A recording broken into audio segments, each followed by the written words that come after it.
But is this a serious problem for the governor or the others? That I think it's good. I think it's good and bad for him. One, I mean, it's interesting because Donald Trump in the latest poll was up 24 to 13 for Walker, 12 for Jeb Bush.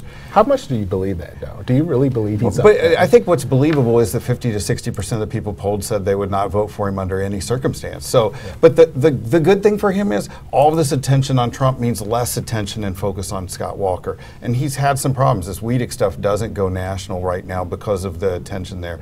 The downside is he doesn't seem sure how to respond to Donald Trump. Most people don't, because when he made the comments about the Hispanics, Walker took his time coming to a response. He was a little faster with the McCain stuff.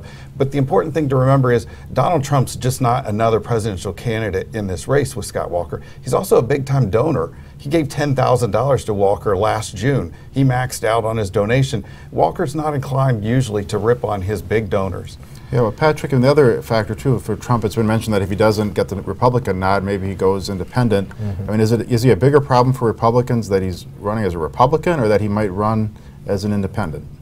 Well, I think both are bad for them. I mean, I think that the problem for the Republican Party right now is that he is increasingly being used by the opponents as sort of the definition of the Republican Party. Whenever Donald Trump says something, then the Democrats say, see, this is what the Republican Party believes. Republicans have had difficulty, particularly in presidential years, with the Hispanic community.